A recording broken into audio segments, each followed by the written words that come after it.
First of all, Jean-Manuel Canet, Vice Chairman of E2 Study Group 5. Please, I would like to hear your presentation. Okay, many thanks to you and to the organizers of this forum. So, buenos dias, good morning. So I'm Jean-Manuel Canet. I'm very pleased to serve as Vice Chairman of the ITUT Study Group 5. The Study Group 5 is the lead study group on environment, climate change, and the circular economy. And I'm going to give you a presentation specifically on an important work that has started a few months ago, which is dealing with the trajectories that the ICT sector should follow in order to comply with the objectives of the Paris Agreement on climate. So I believe we can go to the next slide. Okay, I will have the power to change the slides. Great, thank you, Philippe. Okay, so let's start now. Okay, the other side. Oh, it's working, great. Thank you. Okay, so this work, well, of course you know the ITU, this unique public-private partnership, the ITU being the UN agency for ICT. And the ITU has decided to join forces for this work with several organizations. So, of course, we have deep contacts, regular contacts with the UNFCCC, the body of the UN which organizes the different conference of the parties, the COPs, and this is where the Paris Agreement took place. And this work is being done with the GSMA. So the GSMA is the Association of Mobile Operators Worldwide. So it's a very large association. The GeSI, which is another association in the ICT industry, specialized in the field of sustainability. The IEA, you probably know the IEA, it's the International Energy Agency. It is based in Paris. And they, in particular, make forecasts on the evolution of energy consumption every year in different sectors of the economy. And importantly, also with this Science-Based Target Initiative. So what is the Science-Based Target Initiative? So this is an initiative that was put forward by the UN Global Compact. So this is a body of the UN specifically interested in sustainable goals, let's say, for the industries and the economic sector in general. So the UN Global Compact together with WWF International, with also the WRI and with the CDP. The CDP is the Carbon Disclosure Project. This is an agency based in London, which asks every year companies to report their own actions relatively to climate and their own footprint in a transparent manner. So these four organizations decided to work together in order to, let's say, define some trajectories for companies, some guidelines for companies to follow in order to establish targets in terms of reduction of greenhouse gas emissions, which are science-based. So they have developed some work in the field of transport, in the field of buildings, but they had not yet work in the field of ICT, and they decided, we discussed with them, and they decided to work with us, with the ITU, together with GSI, GSMA, and the IEA, in order to develop some guidance for the ICT sectors and for the organizations which are in the ICT sector. So I'm going to give you some hints on where we are with this joint work. So in the frame of the study group 5, so there has been a recommendation which has been developed. This has the number L.1450, and it's freely and publicly available, as Reina just mentioned, for all ITUT recommendations. And this is dealing with the methodologies for the assessment of the environmental impact of ICT sector. So when we speak here about the environmental impact, we look at the energy consumption and the climate impact, that is to say the GHG emissions. And following this, the development of this recommendation, so there has been the work that has been done on the definition of ICT sector and subsector trajectories worldwide. So of course this is a work that is done at worldwide level. And all the team, all the participants coming from, let's say, countries, from the industry, from the associations, decided to work on 5 specific subsectors, which you see here on the screen. And so, taking into account the base data available and crossing different type of data, then there was the development of trajectories for GHG emissions that has been done. So the document that is containing these trajectories, it has been consented, as we say in the ITU, during the last study group 5 meeting that was recently on September 20 in Geneva. And this document should become L.1470 when it is finally approved. So I will give a little bit more details on what's in this document. So you have all experienced, I guess, the heating that we can unfortunately experience in Europe.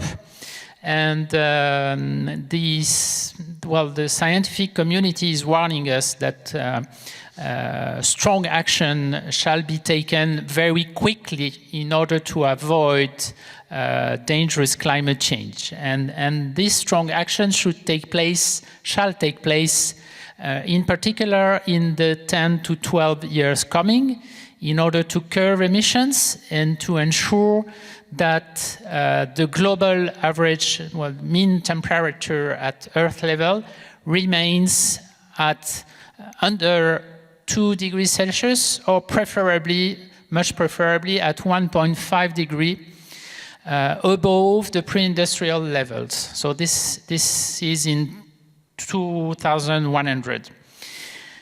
And so you probably heard that the IPCC published a report that was last year, late 2018, a specific report on the 1.5 degree.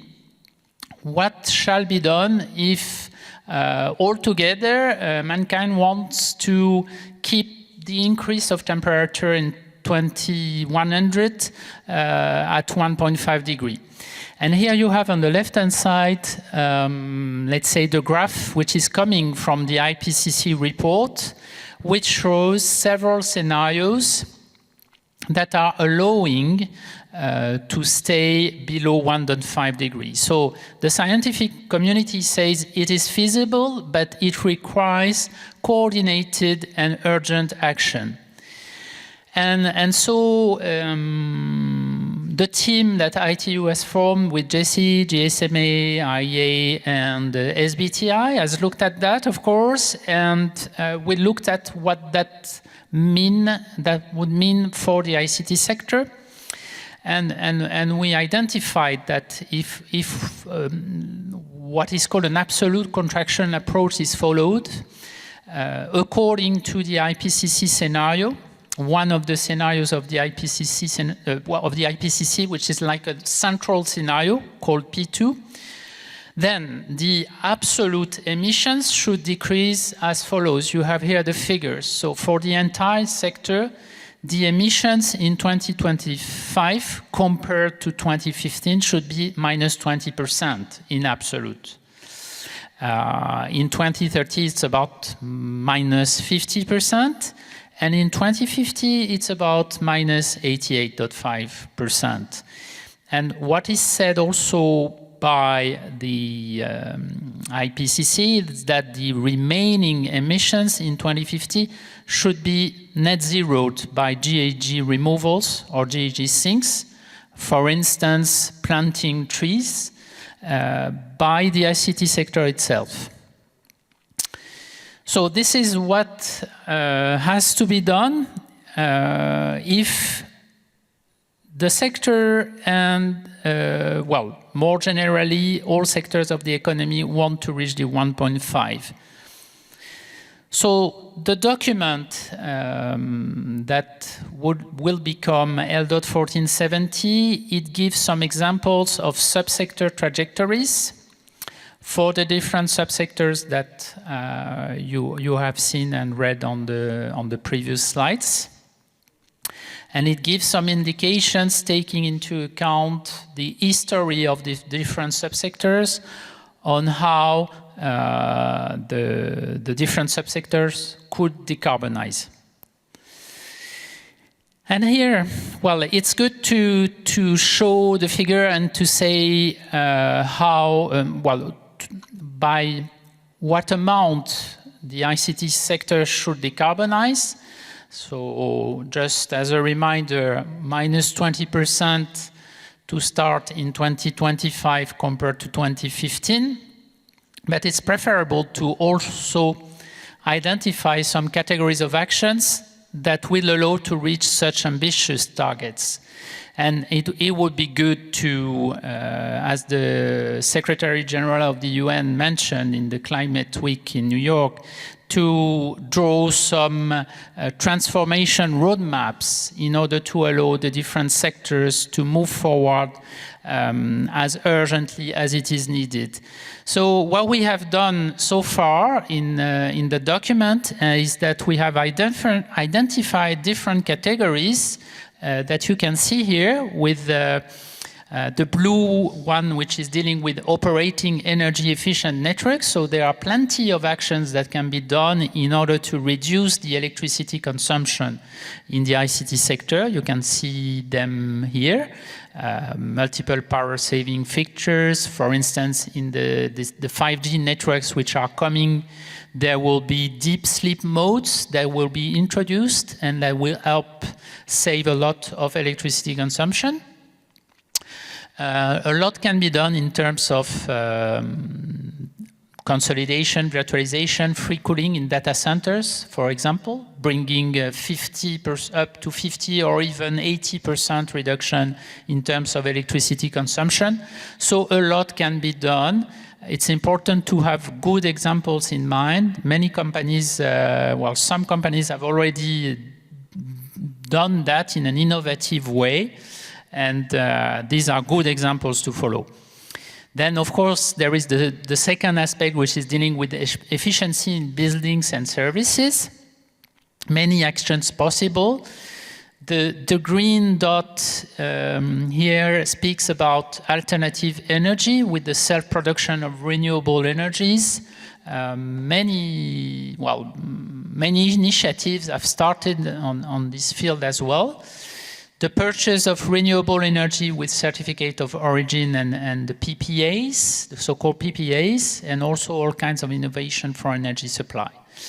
And last but not least, another important point for, let's say, operators, for instance, in the ICT sector, is to apply the circular economy principles. That is to say, to eco-design products and services so that they are using less materials. Using less materials means using less energy when producing them. So it's good for climate. And of course, also the reuse of a network equipment is also a good way forward, because when you use several times the same network equipment or the same customer boxes, for instance, then of course you do not have to build them again. You save energy quite a lot. And last but not least, the fact to be able to sell repairable products also extends the lifetime of the different kinds of equipment, and it saves energy, it's good for the climate, and it also reduces the quantity of e-waste. Okay, so I'm close to the end now. So the next steps will be the review of the document that we have been working on. 4 weeks period will start soon. There will be the validation, we hope, of a common guidance document, L.1470, but also there is an expected publication of a common brochure containing the main elements of this previous document, with some graphs, with some colors.